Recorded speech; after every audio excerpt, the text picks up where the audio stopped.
So good evening. We are back to the study of the Spirit's book. Last week with Elmo, you started spirit perceptions, sensations, and suffering of spirits. So we went over some questions about the future, about the past, about the perception of the spirits in the spiritual world. And we stopped in question 243, where Kardec asked the spirits if they do see the future. And we are going to start today on question 244. And Philip, you can do the honors, please. Thank you. Do spirits see God? Only the highest order spirits see and understand God. Lower spirits are conscious of and can feel the Creator. When a lower spirit says that something is permitted or forbidden by God, how does it know that this is really an order from God? It does not see God, but it feels divine power. It feels a sort of intuition, an invisible warning that commands it to refrain from completing certain actions. Don't you sometimes have a mysterious feeling commanding you to do or not do something? It is the same thing with us, but at a higher degree. A spirit's essence is more subtle than yours. They are better equipped to receive divine warnings. Are divine commands directly transmitted to each spirit by God or through other spirits? Those commands do not come directly from God. A spirit must be worthy of direct communication with God. God transmits orders through spirits that are higher in perfection and instruction. Thanks. So let's talk about God, right? The Creator, or however we want to call it. When we study the hierarchy of spirits, we study that spirits that reach perfection, they are the so-called pure spirits, work in direct connection with God. So if they work in direct connection with God, they can see and understand God. Now, see and understand are limited words that cannot really describe how perfect spirits connect with God, because we don't have the capacity of understanding, and because of the limitations of our vocabulary, we say that perfect spirits see and understand God, but it goes beyond that, and it's something that we cannot even explain, right? It's beyond our capacity of understanding and explain. Now, when less evolved spirits is telling us that something is permitted or forbidden by God, we know that God does not permit or forbid anything. God created the natural laws that are perfect laws, and those that follow the laws evolve more directly towards God. Those that do not follow the natural law, or that break or go against the natural law, causes consequences for oneself. But again, at the time that Kardec brought the teachings of the spirits, all the teachings were already something out of the ordinary. So if Kardec also started talking about God does not forbid anything, it would create another level of difficulty for people to understand. And people at the time that Kardec brought the Spirit's book, they were comfortable, much more comfortable than we are today, with the language God allows, God forbids. They wouldn't question that. So Kardec, of course, according to instructions from the spirits, decided not to go into that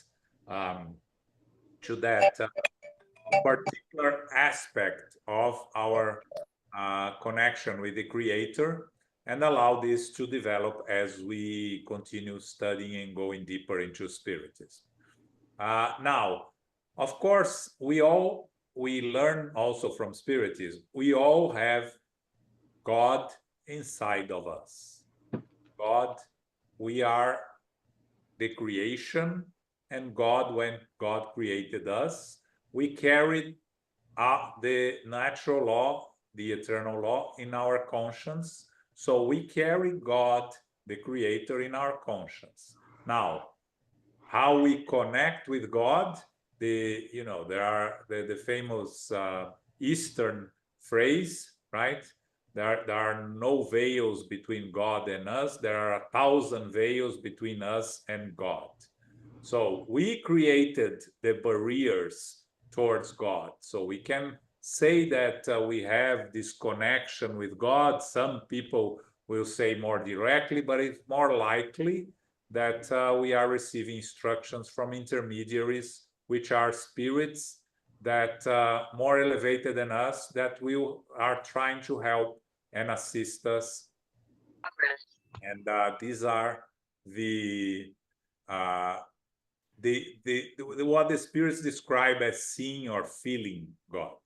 Okay, and again, the work has to be done. The second question B, right? The work has to be done from God down to us through their intermediaries, because we are all learning. So when you put someone that has a PhD to teach children that do not need someone with a PhD, need someone with the right ability to teach children, you understand the necessity of having the adequate spirits taking care of us. And as they take care of us, they are learning and they are evolving. So can God transmit its orders directly to us? Yes, of course, God can everything. But is it the more effective way? No, because everyone all the spirits has to evolve. And one of the characteristics of the evolvement is to help and assist those in need. Again, without charity, there is no salvation. So we don't need to receive, we receive the commands, the divine commands, but not directly from God, but from spirits that are closer to us and more in need that can help us, and in the same way can continue their evolutionary journey. Okay? That was the only question that talks about God here in this subject, of perceptions and things like that. So if you have any questions about God, this is the time.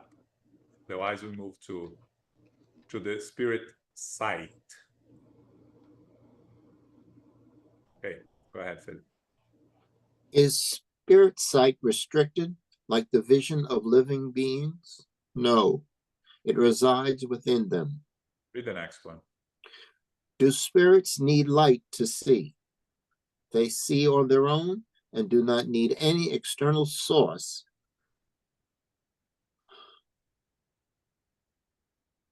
of light. For them, the only darkness that exists is that which they may, unfortunately, find themselves as a means of atonement.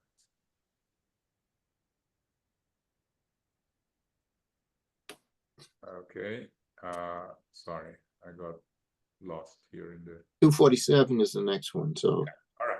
So again, when we go back to the spiritual world with our spiritual perispirit, our spiritual body, the sensations are not restricted to the organs like we have here in the physical body. But, of course, the physical existence makes a very strong impression on us.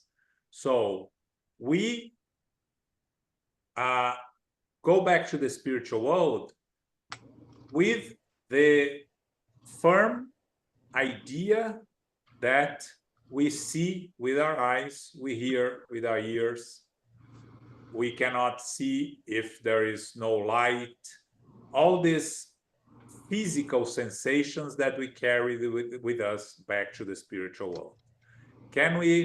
How can we get rid of them and become a more purified perispirit, not needing to use our so-called physical attributes to experience the sensations, only with our evolutionary path, moral evolution. So we talked about this. Do spirits need words to communicate with each other? No.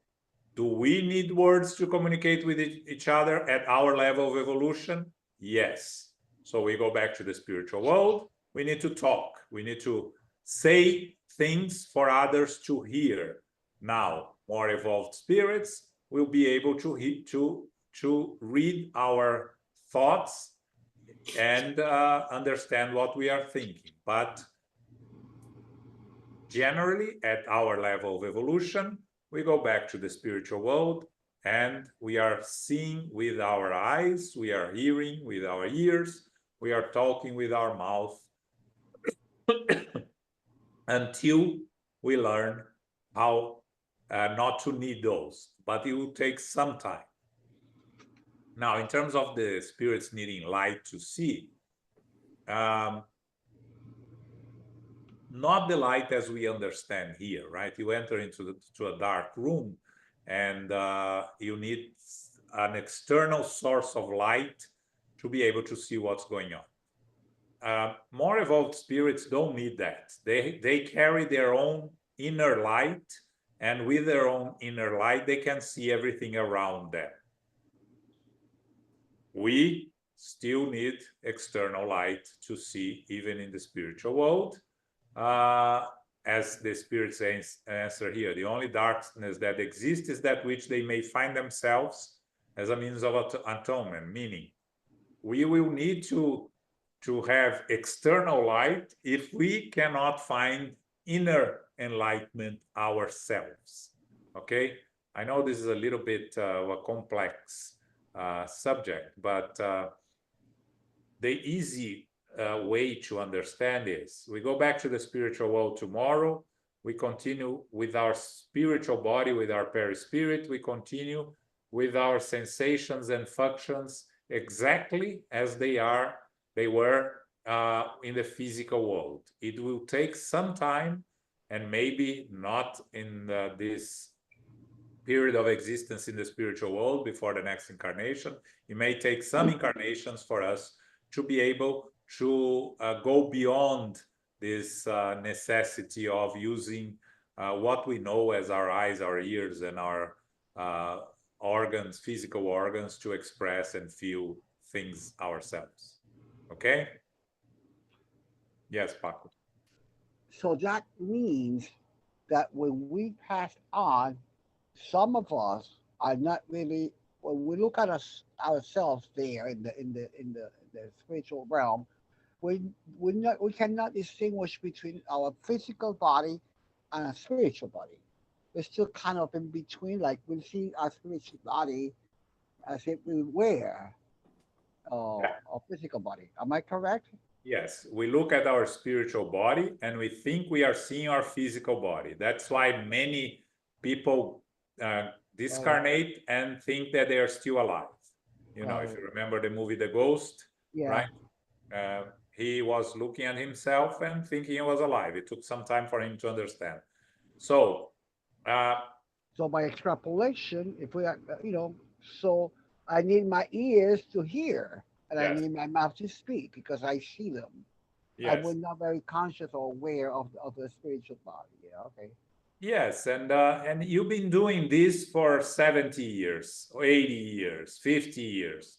It gives you a strong connection to those sensations that you had during many years in the physical life. So it's not going to be an immediate change, right? It takes if it's going to change in the spiritual world, it takes some time.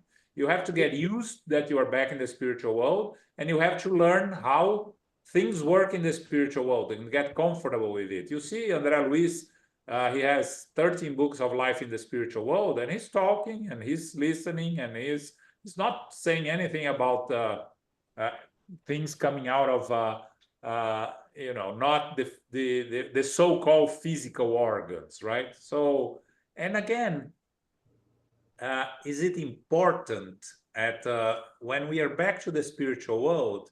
There are more important things for us to worry about than if we are talking or hearing through our ears or our eyes. Let's continue doing, doing what we were doing and worry about other things, right?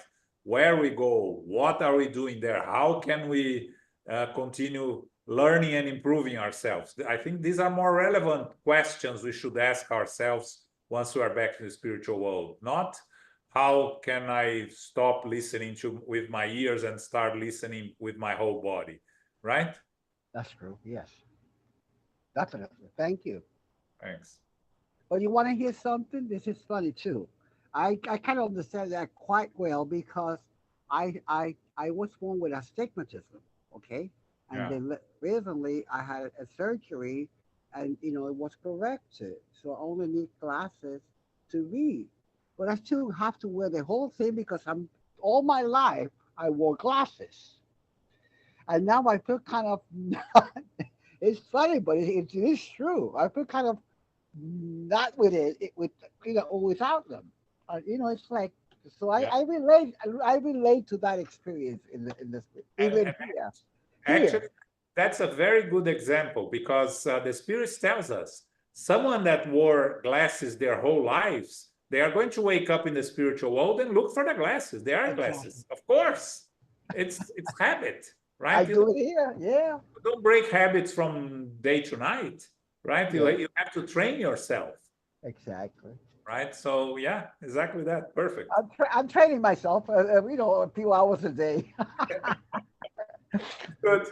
I relate to this question very much. You know that.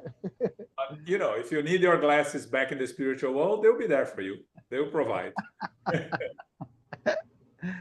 Ah, funny. All right, Philip, 247. Do spirits need to travel to see two different points?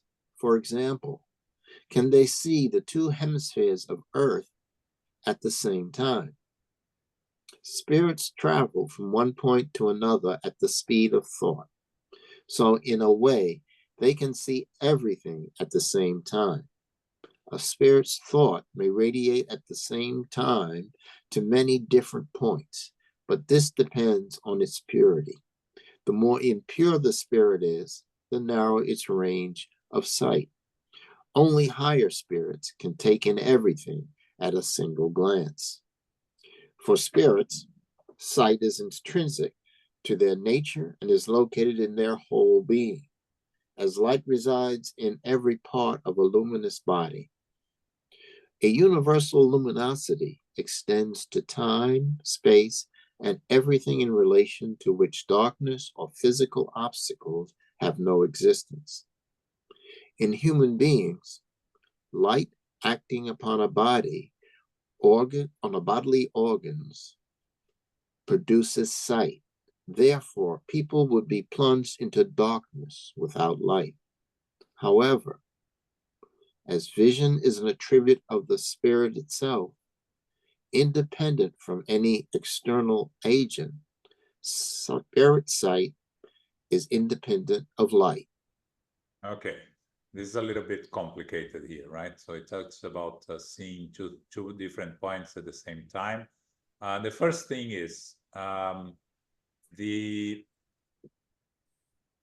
spirits more evolved spirits think of a place and they are there, right? So they travel at the speed of thought.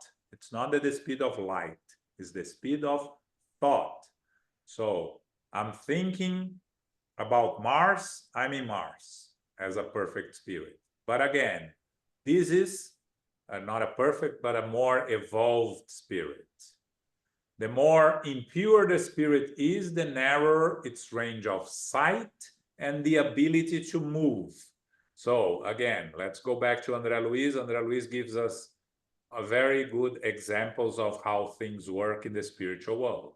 He's there in the beginning of Nosso Lar, he's there in the lower zones, surrounded by suffering spirits, surrounded by darkness, by ugly scenes. He thinks about the life he left behind, but he's not there. He doesn't go back to his home. Then he goes to Nosso Lar, he stays in the hospital, receives treatment, and asks to go back and see his family. They recommend him not to do that because he wasn't prepared. It takes the whole book for him to be able to go back to see his family, and then he understands why. So it's a clear example that the thought doesn't take him anywhere that he wants to go because he's not evolved enough to travel at the speed of thought. The book The Messengers, which is the second book of the collection, André Luiz comes to Earth, from Nosso Lar to Earth.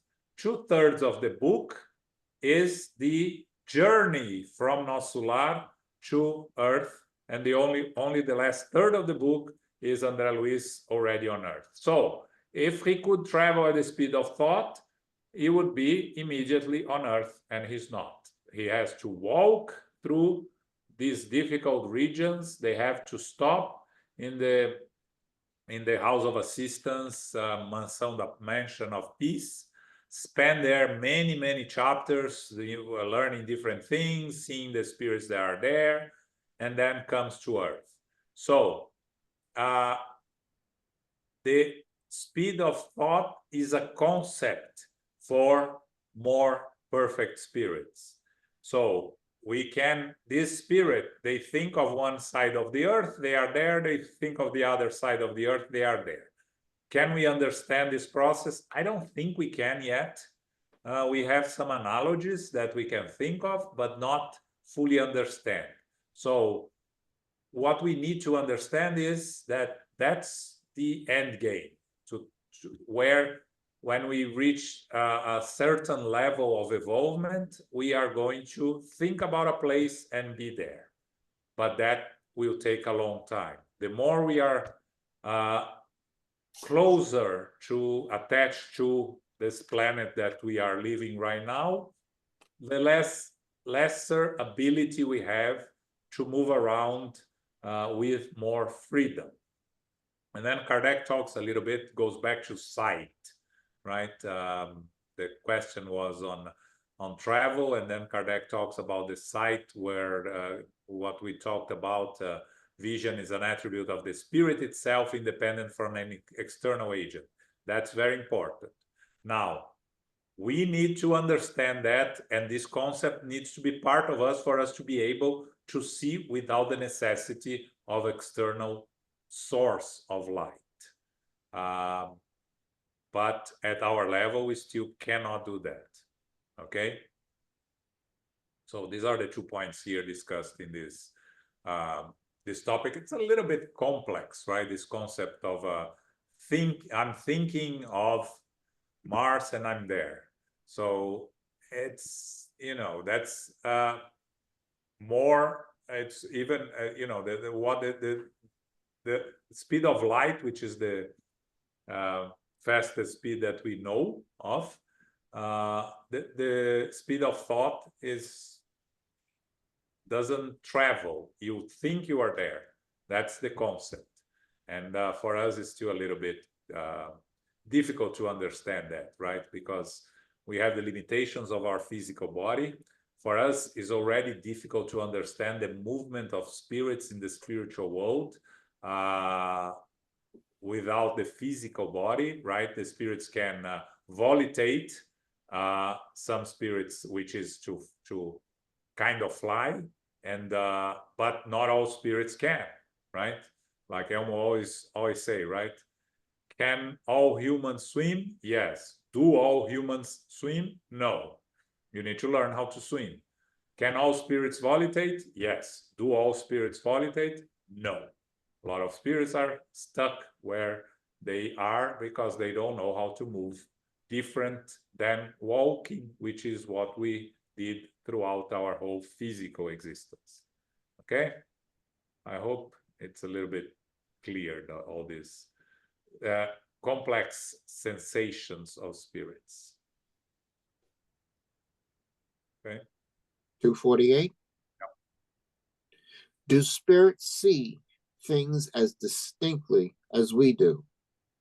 Even more so, because their sight penetrates what yours cannot. Nothing obscures it.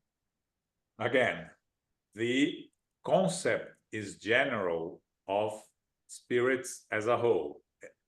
They can see better than we do, of course. We have the limitations of the physical eye. They can see beyond the physical eye. So, in the book, In the Domain of Mediumship, they go to a mediumship meeting in the beginning of the book. And the mentor, Aulus, give André Luiz and Hilario a device for them to be able to see the minds of the mediums and the participants of the mediumistic meeting, the so-called psychoscope. The mentor himself, he didn't need the psychoscope. He could see their minds without the psychoscope. So André Luiz, using the device, starts seeing much more clear what goes on in the minds of the mediums and the people participating in the meeting. The mentor didn't need that. You see that the ability to see beyond the physical eyes is there in the spirit, but it manifests according to the evolution of the spirit. We are limited by our moral evolution and our knowledge also, right? Because you have some less evolved spirits, the leaders of the lower zones, that they can see and hear things that other spirits that are around them cannot. But they can only hear and see things of spirits less evolved than them, or as much as them. They cannot access spirits above them. In the book Liberation, when André Luiz goes with the mentor, and now I forgot his name, to meet Gregorio, the mentor says to them, to André Luiz, his companion that I don't know, I think was Eloy, I think, but I'm not sure. And the mentor, I don't remember the name. They disguise themselves not to show their light that will call the attention of Gregorio and his team. So when Gregorio tries to read them, to see these spirits, he doesn't see anything because they are more evolved morally than Gregorio. So Gregorio doesn't have the ability to read them. He has the ability to read the spirits that are there.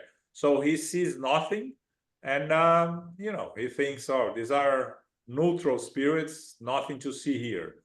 Doesn't pay much attention to that. But they describe his inability to read what's inside them. So the spirits have the ability to see those that are less evolved than them, as long as you learn how to use your sight.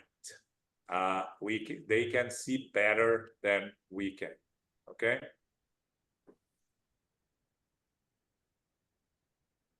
Danny. 249. Just a second. Danny has the question. So this sight the same as understanding what's the intention of the spirit is, or what the spirit is feeling? Because how we are going to see, okay, you can hear the thoughts, but you probably see the thoughts as well, I imagine. But is this sight the same as getting the full comprehension of the spirit's intention in that situation, or is a visual thing? Again, you are trying to define with physical sensations what is in the spirit, right? So I don't think we can define hearing, seeing, or these sensations in the same way that we use them here in the physical world, right? So going back to the domain of mediumship, right? The domain of mediumship, Aulus can read the thoughts of the people in the meeting, right? How does he read the thought? Does he hear it? Does he see it? I don't think we can define with those words, right? I don't think we can see or hear. I think it's different than that. I think it's a sensation that we don't have the ability to explain here. Okay? You mean when they see that the spirit sees, like it says here, their sight penetrates what yours cannot. So it's the vision. Yes, in the sense of if you need a word to define, it's the vision. But is the vision like our physical vision? No, it's not.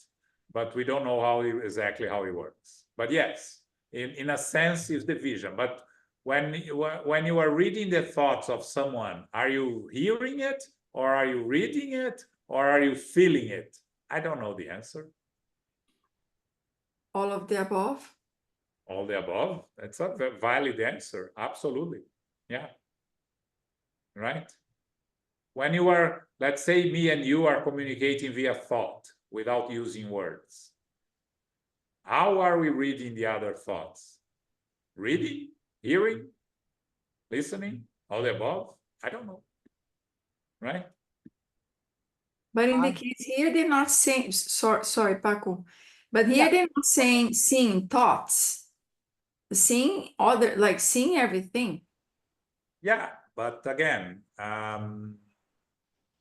think we have a limitation of words, right? Because now it's coming the question about hearing, right? So they are they are specifying with the senses, right, that we have, that the spirit still has, but an amplified way. And yeah, because of their of course, and also they are not inside the body as well, right? Yeah, they don't have the restrictions of the physical body that prevents this to happen. But again, I think we have a limitation of words to really clearly define how does it works. But again, if it's easier for us to say, when I'm reading your thoughts, I'm reading the same way I'm reading the book, that's fine. Or I'm hearing your thoughts as you were thinking out loud and I can hear what you are thinking, that's fine also. I don't think we have a proper definition of it. Let me put my 2 cents. I've read things like, in order to illustrate what you're saying, that we cannot really pinpoint physically, or we're lacking the words, basically. That's what you said. But they usually write it like "no," we know, in quotations. They use the word. I've seen people that, well, I just know, and they use quotations, quote, because it's really hard, like you said before, limited language. Yeah. Yes, you're right. Okay. 249. let's go to here, which brings us the same issue. Okay. Do spirits hear sounds? Yes, they hear sounds that your simple senses cannot perceive. Do the faculties of hearing and sight reside within a spirit's whole being? All of a spirit's sensorial faculties are attributes of its nature and form part of its being. When the spirit is using a material body, its senses are restricted to its bodily organs. When restored to freedom, the perceptions of a spirit are no longer localized. Okay, so we know that dogs can hear, dogs and cats, for instance, can hear sounds that we can't, right? That a dog has the ability of smelling 10,000 times better than we do.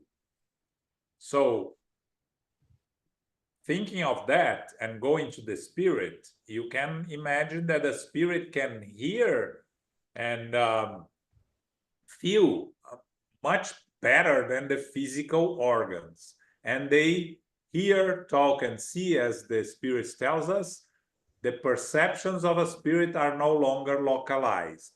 But again, with our limitation of knowing how to deal with these sensations, we will continue to use our perispiritual organs to express ourselves in the spiritual world, because that's how we know how to express. It's complicated, right? Because when we talk about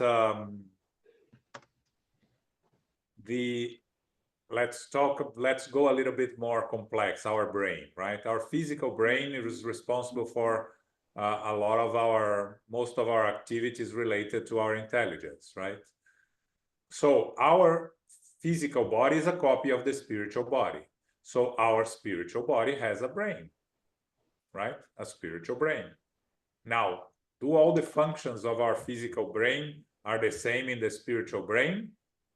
No. Can you be more specific? No. We just know that because all the sensations, the perceptions are spread all over the spirit, the spiritual body, again, the activities of the spiritual brain are also spread throughout the spiritual body. But I don't think we can go further than that. It's just we need to accept, not accept, challenge ourselves, study more. But I don't think I can give a better explanation. Next week, we're going to go, Kardec here by the end of this item has a long explanation on theoretical essay on the perceptions of the spirits that we're not going to start today, because it's a very long explanation, and we are going to go deeper into that, in the sensations of spirits, and we are going to go back and discuss everything that we already did today, but I don't think we are going to get much further than we are getting today. Feel free to do some research, including some research outside spiritism, because I think it's valid also to see what science is talking about our sensations, and if you can find any spiritualist literature on the sensations of the spirit, and can bring something to add, it will be very helpful. Because next week, I'm going to show you here theoretical essay of spirit sensation. That's 257. It goes for like 4, Wow. 5, 6. Wow. Wow. I don't even know if we're going to be able to do the whole thing next week. It's called Theoretical Essay of Spirit Sensation, and it's written by Kardec. Okay, so but I think definitely we won't be doing it today. I don't know if we are going to finish this today, but we are going to continue talking about perception. So any research that anyone wants to do is more than welcome to, if you want to share next week. Okay. 250. As the perceptive faculties are truths of a spirit's nature, can it withdraw from their action? A spirit only sees and hears what it chooses to see and hear. Interpret this in general terms, and mainly with respect to higher spirits. Imperfect spirits are compelled to see and hear whatever may be useful for their betterment, often against their will. Okay, so the spirit can control their Perception. sensations, and we mentioned this many times, right? The spirits, there are spirits around us all the time that may not be interested or even paying attention to us because they're focused on something else. So the spirit chooses what they want to see and hear. Again, the example of walking on Fifth Avenue, right? At rush hour, you cross 100 people, you don't pay attention to any of them. Maybe you can describe 1 or 2 people after you cross 100, but the other 98, you didn't pay attention and you don't know who they are. That's how the spirits see and hear, choose to see and hear. When they are focusing on someone, they can see and hear. When they are not focusing, they don't see or hear if they are not interested. And again, we all have our own interests, right? You know, you are on a bar when where everyone is watching a game on TV, and you are not interested in the game. You are there talking to someone. You don't pay attention to the game. You don't care. Everyone else is interested in the game, but you are not. Can you turn off the game in your mind? Yes. If it's you know, maybe the noise will disturb you here and there, but you are not paying attention to the game. So going back to the spiritual world, the sensations and perceptions get augmented. So our capacity of block what we don't care is also increased. Now, they say here that imperfect spirits are compelled to see and hear whatever may be useful for their betterment. Again, they can choose to see and hear, but not everything. Sometimes, because their own minds are trapped in some of the feelings, guilt or needs that they have, they will be, the compelled here is by themselves. They need to focus on what's needed for their improvement. They may try to run away from it, but it will be there for them to deal with it. So this is natural law, okay?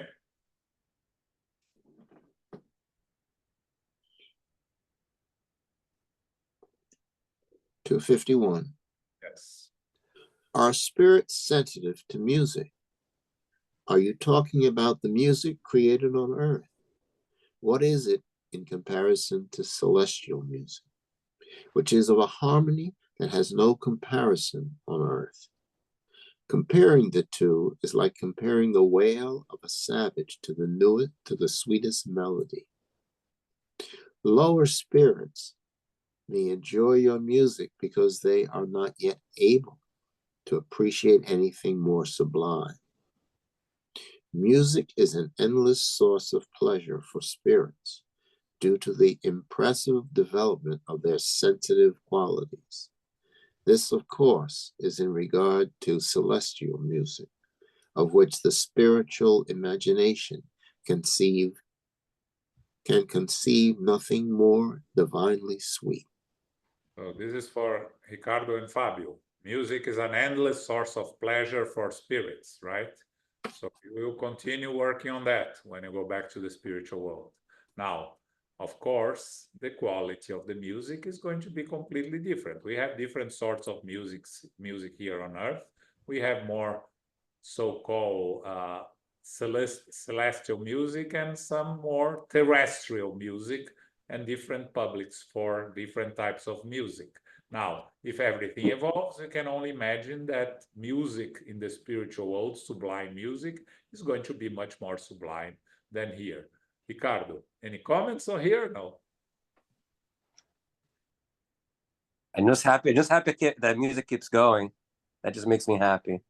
Yes, exactly. So all the work you are doing here, you're going to carry with you back there, and then you are going to look back and analyze what you've been doing here, and see how much more can you still do there, you know. And you are going to look at the music here and maybe think it was kind of a, you know, basic or elementary school type of music, but I'm gonna take my hard drives with me, though.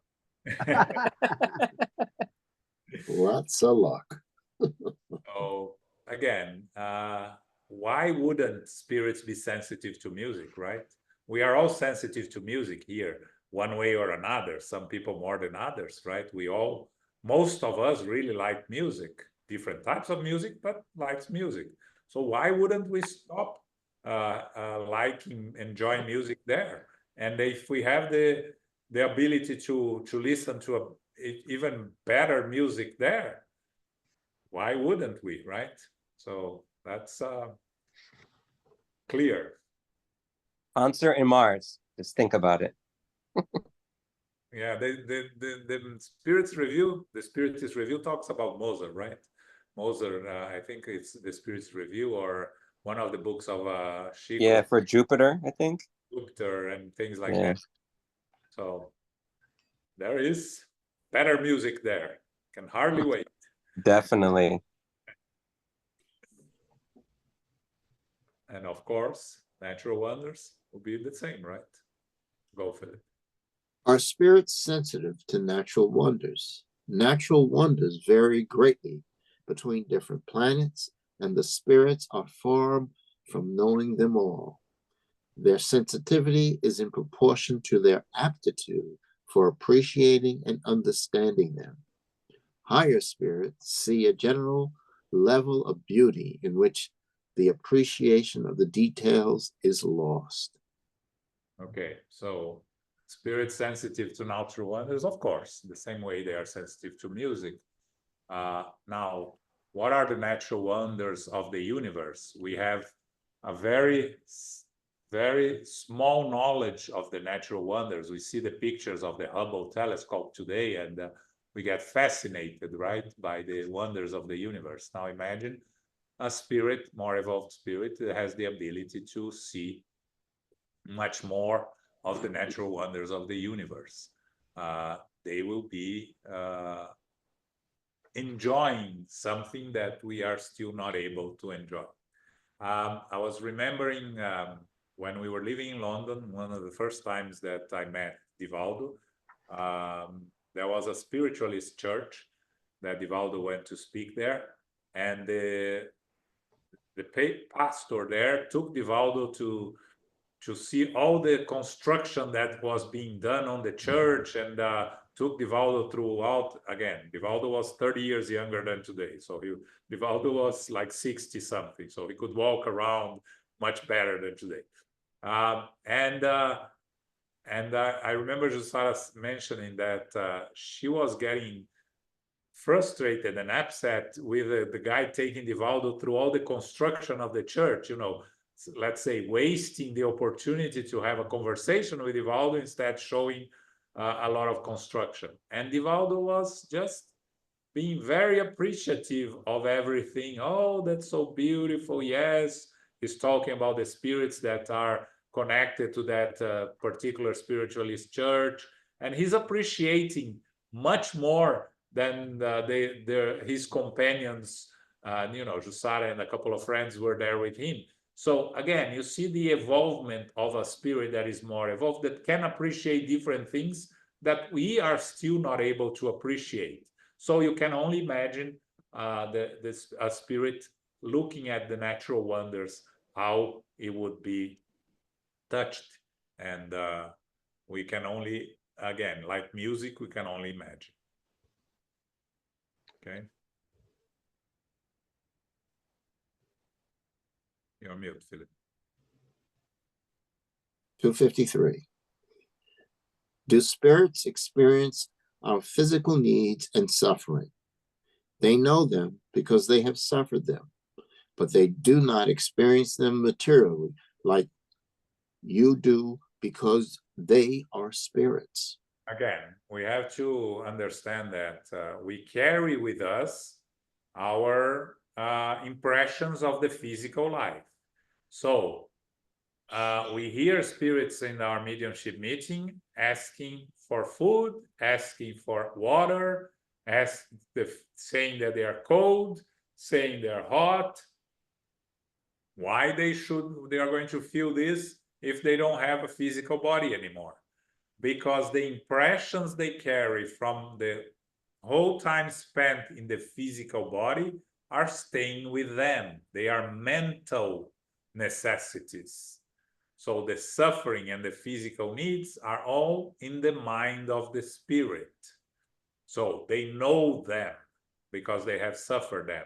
And until they are able to get rid of them, they will continue feeling it, right? So when they talk about spirits that are too attached to their material body and they go back to the spiritual world, they discarnate, but they continue close to the the physical body and can feel the worms eating the physical body.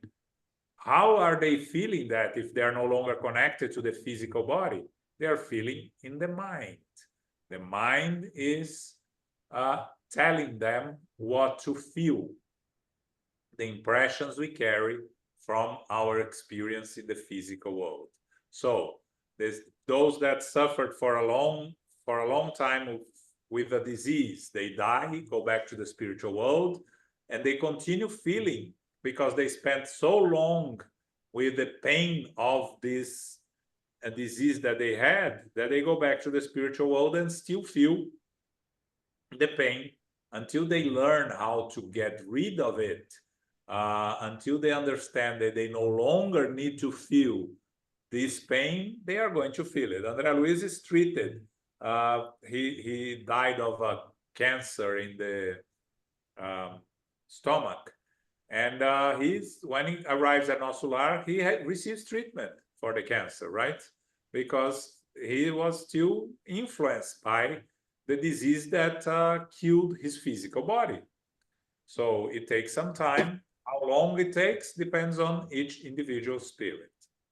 Okay? Okay, we have time for one more. 254. Do spirits get tired and need rest? They have no need for physical rest because they do not feel tired in the same manner. They have no bodily organs requiring the restoration of strength, but one can say that a spirit rests because it is not constantly in a state of activity. They do not act in a material way. Its actions are intellectual, and its rest is moral. There are times that its thoughts are less active and no longer directed at any special object. When this happens, it is in a state of rest that is unlike anything experienced by the body. The sort of fatigue that may be felt by spirits is proportionate to their inferiority. The higher their degree of elevation, the less rest they need. Again, spirits get tired and need rest, yes, mentally. It's all in the mind. So we don't have a physical body that gets tired. We don't have a physical body that needs to rest, to sleep, to recover. But we have our minds that can play a very important role in that. So when we go back to the spiritual world, we are going to sleep, we maybe are going to eat, we are going to drink, whatever is needed, because we got used to that, and we still needed to feel satisfied. So you going back to the book The Messengers, André Luiz goes to mention of peace, that they stopped the transitory house of assistance, there are many spirits sleeping there. Well, do they need to sleep? Yes, they need to sleep to receive treatment and assistance to get rid of the struggles that took them there. So their sleep is a time of rest, even if the physical body do not need rest because they don't have a physical body, the mind needs rest, so they sleep. So that's what they are trying to explain here. They do not act in material way. Its action is intellectual and moral. That's how it is in the spirit. So yes, they get tired.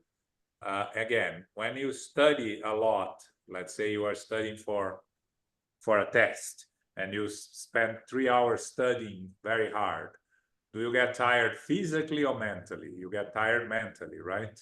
So you need rest. You can amplify that to a spirit and understand better how the spirits feel. Okay? I think we're going to go these last 2 questions, Philip. Let's finish this chapter and then we leave the theoretical essay of spirit sensation for next week. 255. When a spirit says that it suffers, what is the nature of this suffering? Mental anguish that causes torture far more painful than any type of physical suffering. Next one. 256. Why do spirits sometimes complain of the cold or heat? These sensations are caused by the spirit's memory of the suffering experienced on earth, and these memories are sometimes just as painful as if they were actually real. However, this type of complaint is often only figurative, for lack of better means of expression, when they try to describe their situation. When they remember their physical body, they experience the same impressions. This is what makes you feel like you still have a coat or wrap over your shoulders a few moments after removing it.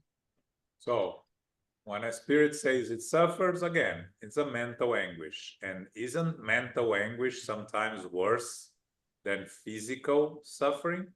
Many times we are struggling with something in our minds and it disturbs us much more than a physical pain, because, you know, physical pain, we can take medicine, we can take action, we can deal with it, but mental anguish, it's sometimes much more difficult. When I talk about cold or heat, again, impressions that we carry from the physical body, you know, if we go back to the spiritual world, we shouldn't feel any cold or heat, but we were used throughout our life to feel cold or feel heat.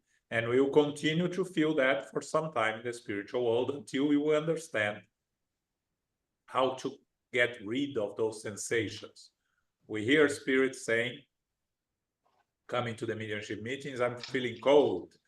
Can you bring me a blanket? And we say, yes, we're going to provide a blanket.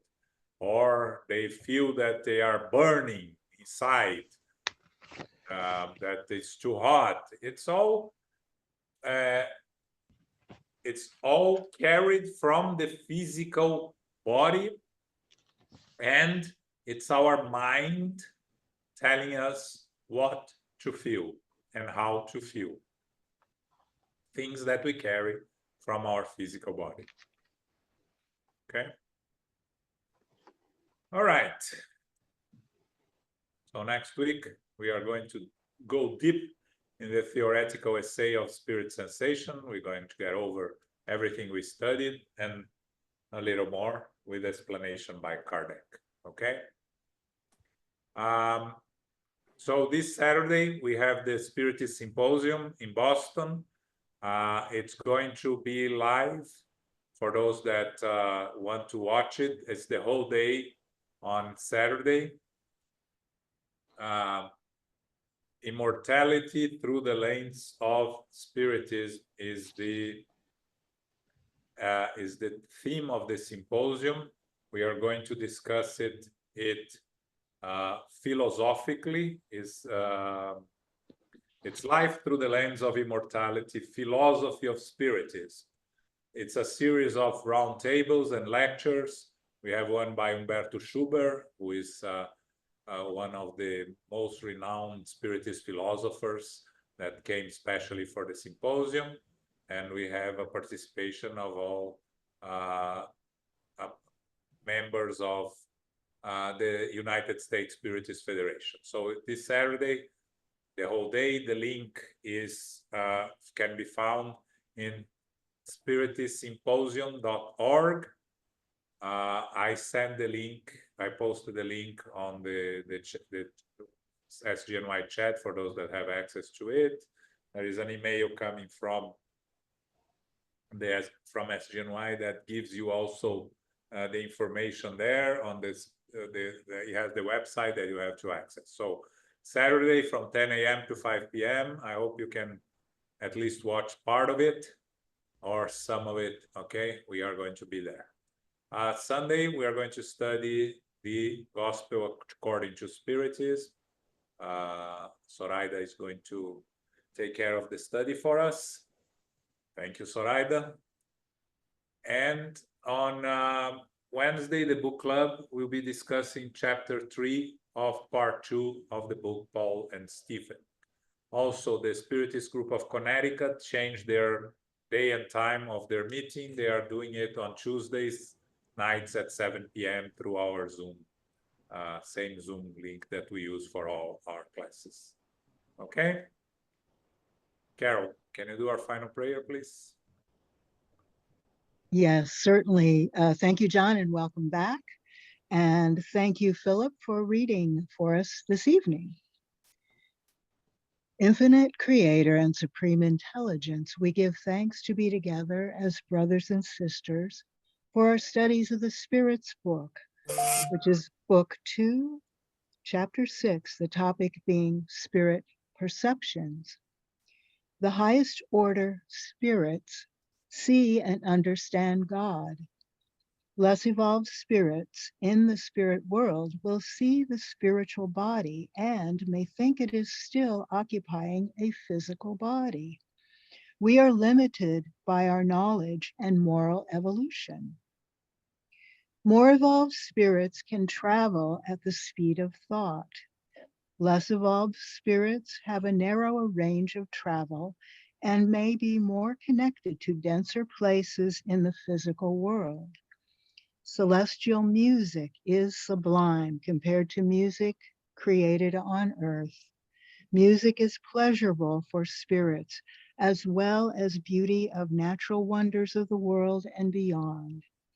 We carry our impressions of the physical life, the sufferings we do know, but it is in the mind of the spirit. The mental aspect may need rest, but not exactly like the physical sleep which we know. It's intellectual and moral, and we may often even feel cold and heat in the mind when we are in the spirit world. We give thanks now to the spiritual benefactors and the good spirits for guiding and inspiring us this evening. May we receive the love, light, and peace of Christ within us, and for our loved ones, our teachers, our directors, our counselors, the mediums, the workers, and all participants. We pray for inner peace, and especially now for world peace, and for those who are suffering in the spiritual and physical worlds. We pray for our center, SGNY, and all Spiritist centers throughout the world, that they may grow, prosper, expand, and be protected throughout the day and throughout the night. As we close, we humbly ask for safety and protection as we return to our family, friends, loved ones, and co-workers. And may the symposium be blessed and protected for all who are attending and participating and watching. May we go forth now as beacons of love, of light, of peace, of service and charity, which is love in action. May peace and love prevail. so be it.